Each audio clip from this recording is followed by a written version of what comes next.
السلام علیکم محترم عزتمنو قدرمنو مسلمانانو ورونو امید لرم چې جوړ او روغ به د صحت جامې به پر تن باندې وي زه دغه دوی ویډیو ستاسو سره شیر کوم او ته یې ښه په غور سره وګورئ د اسلامي امارت ځواکونو هغه زنانې نیولې دي چې احتجاجونه او مظاهرې به کولې اوس د دې نه تحقیقات کوي او د دې نه پوښتنې کوي چې دغه مظاهرې او احتجاجونه ته د چا په اجازه سره کوي دی ورته وایي چې دغه مظاهرې او احتجاجونه په غرب کې څو زنانې ناستې دي د هغه په اجازه سره کوو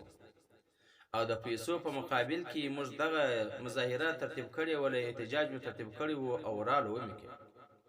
یعنی دغه د پیسو په مقابل کې دوی ته په غرب کې ناچې زنانې پر غربیانو خرڅ سوي زنانې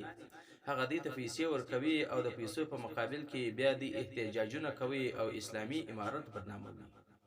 چې هغه څنګه داغدار سي او پر هغه باندې څنګه داغ ولګیږي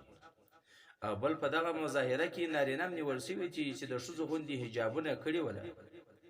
او دوی دا غربیانو ته او غربي نړۍ ته دا ثابتوله چې افغانان یا اسلامي امارات و زنانو ته خپل حقوق نه ورکوي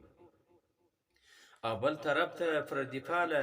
غربیانو غربي ممالک کې ناس افغانان هغه دا خبرې کوي چې ته وګورئ چې اسلامي امارات پر زنانو باندې لاس پورته کوي او د هغه بې حرمتي کوي زما د اسلامي امارت څخه دا غوښتنه ده د هغه مېړنۍ ځواکونو څخه مې دا غوښتنه ده چې کومې زنانې راوځي احتجاجونه کوي که په کابل کې که په هر ځای کې وي یا مظاهرې کوي او په پلي خوستي کې چې کوم رینیان او شرشیان را جمع سوي دي هغه اوس صحتمند او روغ رمټ دي کمی چې د مظاهرو د پاره راوځي او دغه دی و دغه ځوانان ته ورپه نکاح کي او بیا به هیڅکله دغه مظاهرې او احتجاجونه نه ولیدل سي ځکه دغه زنانې میړګان نه لري او دا خاوندان نه لري کومه چې بې خاونده ښځه یې هغه راوځي همیشه به پر چوک ولاړې احتجاج نارې به کوي یا به د مظاهرې نارې وي په حقیقت کې دی د اسلامي امارت له دا غواړي چې دوی موږ ته میړونه وکړي